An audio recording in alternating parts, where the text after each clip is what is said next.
Olá pessoas, estamos aqui de volta para mais um podcast literário. E hoje com a nossa mais nova participante, Raquel de Queiroz. Olá meus leitores. Bom, Raquel, para começar aqui a nossa entrevista, como você iniciou nesse mundo da escrita, como você começou a escrever, sabendo que na sua época, né, era um campo dominado por homens e você era uma das únicas mulheres? Fico muito feliz que você me perguntou isso. Eu comecei a escrever com 17 anos, eu me em imprensa, porém meu primeiro livro publicado, que no caso foi o 15, que é um romance, eu já estava com 19, em 1930. Como você disse, a imprensa na maior parte, naquela época, eram homens, muitos homens. Quando esse meu primeiro livro foi publicado, eu recebi muitos elogios de Maurício de Andrade, mas em compensação, o Graciliano Ramos foi extremamente machista comigo. Ele duvidou que eu fosse mulher por conta da minha escrita, que minha escrita seria muito boa para uma mulher. Graças a esse livro, eu recebi o prêmio Fundação Graça Aranha, que foi quando eu fui ao Rio de Janeiro, né, para poder recebê-lo. Lá eu tive meu primeiro contato com o Partido Comunista, e graças a isso eu me opus muito a Getúlio Vargas, quando eu retornei do Rio. Ah, sim, o 15 é um dos melhores livros seus. Eu já perdi a conta de quantas vezes eu li esse livro, sério. Mas eu acho que, o que fica no meu coração mesmo é O Caminho de Pedras. Mas então, voltando ao assunto. E a sua infância, como foi? Teve algo que, virou uma chavinha na sua cabeça pra você... Nossa, eu escrevo muito bem. O que foi? Como foi? Bom, eu nasci em 1910, em Fortaleza, no Ceará, né? E eu tive muito contato com a natureza, com o sertão, assim. Minha família tinha um sítio bem afastado da capital. E normalmente eu gostava muito de ler. A gente tinha uma biblioteca, eu gostava muito de ler. Eu lia bastante Machado de Assis e Sá de Queiroz. Tanto que o Machado de Assis ele serviu de inspiração pro meu realismo, assim. Eu acho que essa minha leitura, bem acentuada, desde muito cedo, contribuiu bastante. Ainda mais por serem escritores tão bons. Assim, dá pra ver que você bebe muito nas fontes de Machado de Assis. Isso eu já percebi. Mas agora, linkando assim com a sua outra pergunta, e também falando do meu queridinho, né, O Caminho de Pedras. O que te inspirou a fazer O Caminho de Pedras? Você acha que, teve muito do Machado de Assis dentro do Caminho de Pedras? Ou foi mais um espírito seu, algo mais autoral seu, Raquel? Pra eu poder chegar nessa parte da inspiração, eu vou ter que resgatar algumas coisas da minha vida, mas aí já na minha fase adulta, né? Por conta do meu contato com os comunistas do Rio de Janeiro, eu fundei o Partido Comunista Cearense, eu fui uma das fundadoras, né? E eu tive muitas desilusões nessa época, né? Eu percebi que o comunismo ele não era exatamente aquela visão romantizada, né? Que os próprios comunistas tinham a respeito. E nessa época, eu tentei publicar o meu livro João Miguel. Só que eu sofri censura, a gente estava numa época com muita censura ainda, né? E eu sofri censura. E como se não bastasse a censura, a falta de apoio que eu tive do governo, eu também tive falta de apoio do Partido Comunista. Porque a partir do momento que eu sofri a censura, por eu não querer abdicar da minha liberdade de poder escrever, eu queria poder publicar, tirando as partes que foram censuradas. Mas eu não tive apoio do partido. Eles queriam que eu não publicasse, simplesmente. E foi quando eu me desliguei, tive muitas ilusões. E no caso, esse partido, ele era mais ligado ao stalinismo. E quando eu me desliguei, por conta dessas desilusões, essa decepção mesmo, tudo, eu fiquei mais ligada ao trotskismo. Também nasceu a minha filha, Clotilde, em 1933, só que ela morreu com 1 ano de idade. E todas essas coisas, né, que aconteceram na minha vida, foram muitas, foi um carrossel de emoções. Tudo isso serviu de inspiração para eu escrever Caminho de Pedras. Nossa. Meus pêsames pela sua filha, viu? E esse negócio com os comunistas, uma fita, né? Eu mesmo não gosto de comunistas, assim, eu não fecho muito com esse tipo de gente, sei lá, assim. Mas continuando a entrevista, né? Não podemos parar. E pós você lançar esse livro, pós as vendas, o que ocorreu? Bom, começando pelo ano, né, em que eu publiquei, no caso, 1937, eu fiquei preso por alguns meses. Em 1919 eu me divorciei do meu marido. E também o Trotsky morreu. Então eu me afastei da esquerda. Me afastei porque eu era trotskista, não tive mais tanto interesse. Eu também sou muito próxima do Castelo Branco. E eu apoiei bastante no caso, a tomada de poder dele, né, que ele se tornou presidente do Brasil. Apesar de ele ser direitista, mas é por conta que ele tirou o João Goulart, né, do poder. E pra mim é isso que importa, porque ele era um governo getulista, João Goulart. E eu não gosto de Getúlio Vargas, né, sou contra ele. Além disso, também, Jânio Quadros me ofereceu um convite para assumir o Ministério da Educação. Recusei, não estava interessada. Eu também fui a primeira mulher da Academia Brasileira de Letras.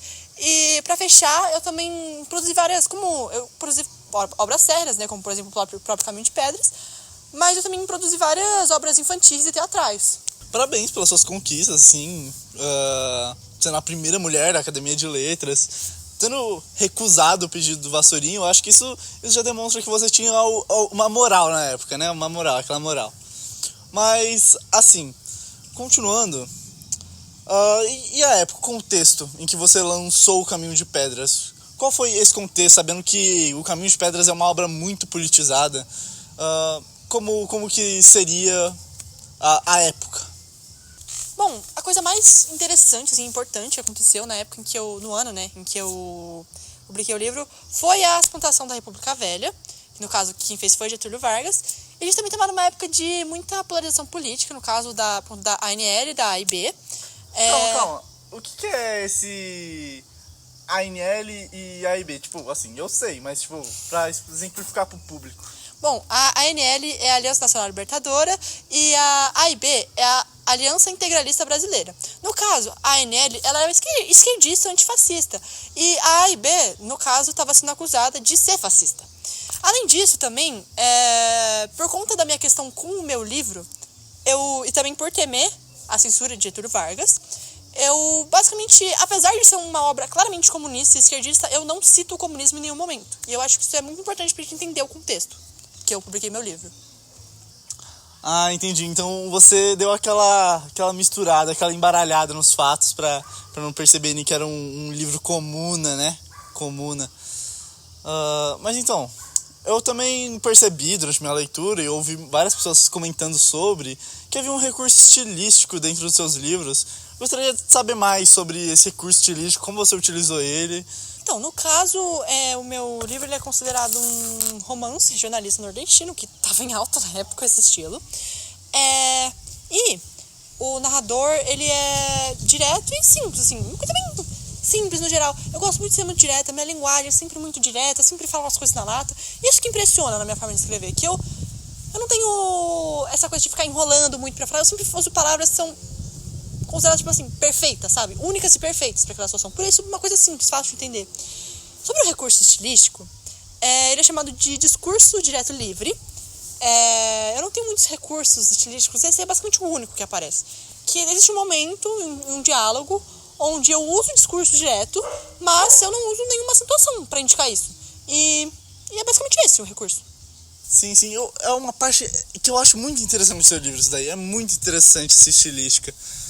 Mas assim, vamos continuar com o mais interessante aqui, que é o Caminho de Pedras do seu livro, né? Eu percebi durante a leitura que ele possui 2 enredos.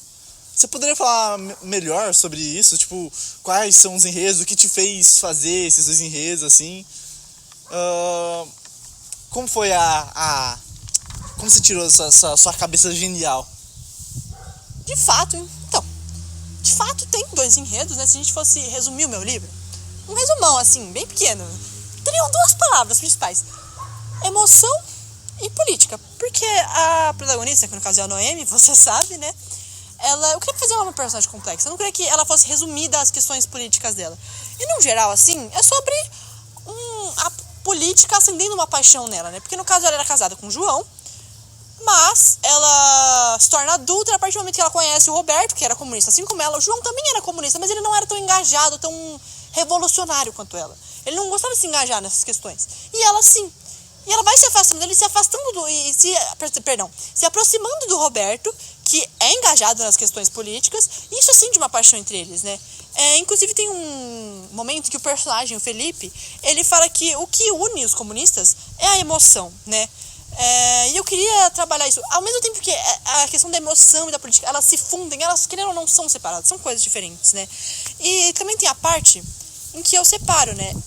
Os intelectuais, que no caso é o Roberto, e os proletários, que no caso seria a Noemi.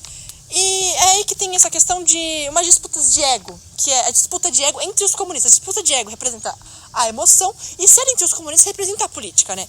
Ou seja, é a revolução contra a realidade, né? A realidade seriam as questões emocionais, os conflitos emocionais que dão complexidade aos meus personagens, e a revolução é o comunismo, como ele está presente ali a todo momento à esquerda.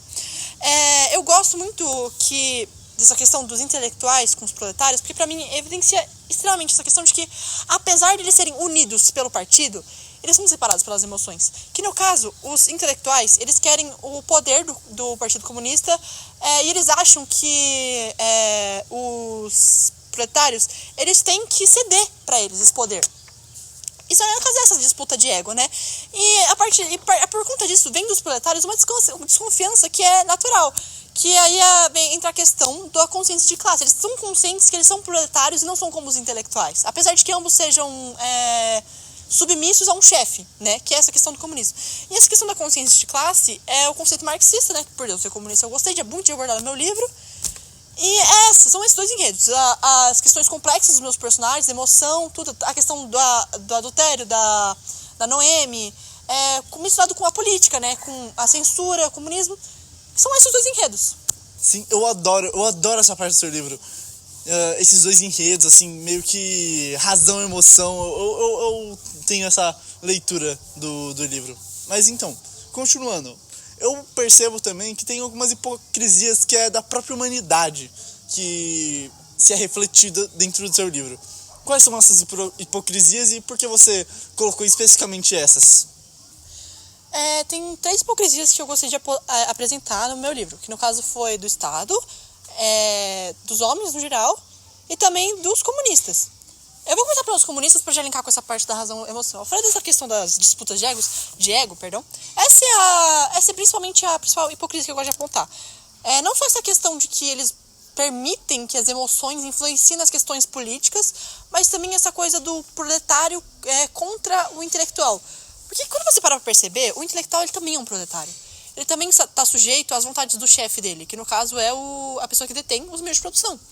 Mas mesmo assim fica o livro todo os próprios proletários criando uma espécie de disputa com os intelectuais.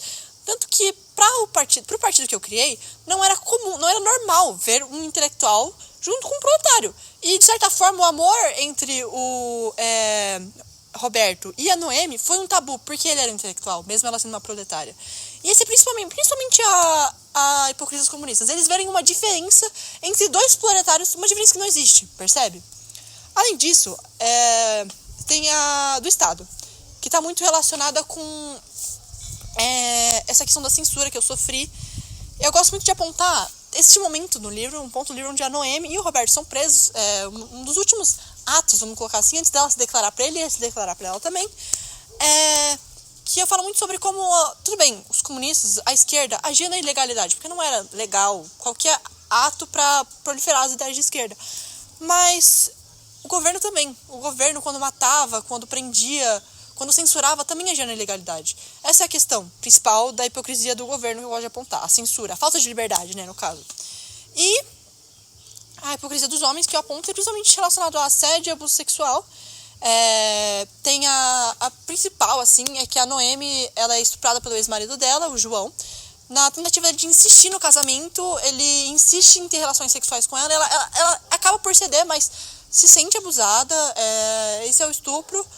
Também existem mais 2, que, no caso, ela teve um chefe, ela trabalhava numa casa de fotografia, e o chefe dela fazia muitos comentários sexuais sobre adolescentes que fotografavam, mas assim eles tiveram o direito de demitir ela por ela ter se tornado uma mulher divorciada. Essa é a hipocrisia da parte do chefe dela, a hipocrisia masculina da parte do chefe dela. E um terceiro ponto é o machismo dos colegas do Partido Comunista dela. Existe uma cena onde eles estão na praça e eles falam basicamente sobre como mulheres eram incapazes de entender os ideais comunistas e como para eles as mulheres só serviam para dar prazer ao homem. E basicamente são essas as 3 hipocrisias que eu apresento no meu livro. Sim, nossa, essa análise do livro foi uma das coisas que mais me atraiu na minha primeira leitura do Caminho de Pedras. Eu acho essa análise da sociedade, a sua análise, mesmo sendo num período assim, como posso dizer, mais patriarcal, machista, onde as mulheres não tinham voz, não tinham muito acesso ao estudo, você conseguiu analisar bem a sociedade em geral, a sociedade brasileira principalmente, e sintetizar isso no Caminho de Pedras. É algo muito interessante que, na minha opinião, deixa o livro muito mais rico.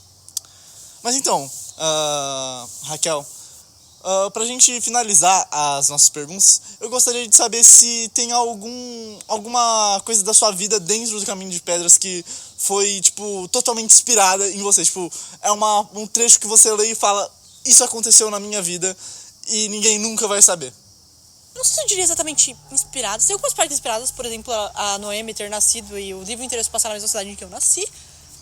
Mas também tem coisas que, na minha opinião, refletem muito o que eu te contei, né? Que inspirou, que estava acontecendo na minha vida na época em que eu escrevi. No caso, antes, né? De começar a escrever.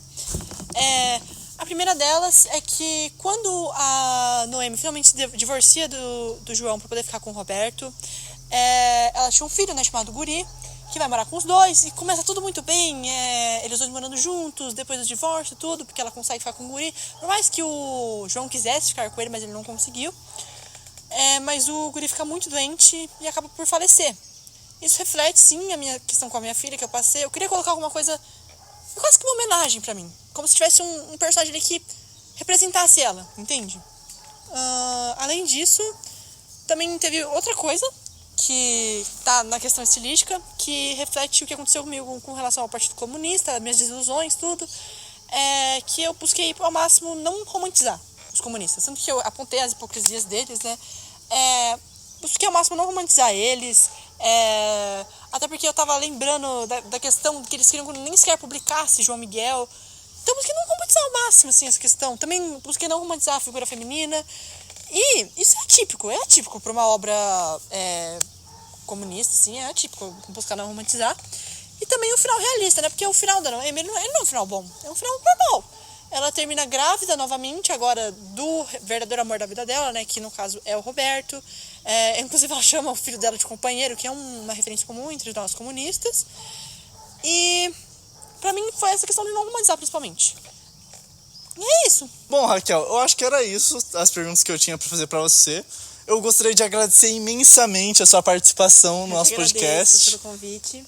Eu acho que isso foi uma grande sessão de aprendizado, tanto pra mim, tanto pra quem tá assistindo lá em casa. E eu gostaria de te chamar para aparecer mais vezes, caso seja possível. Eu adoraria.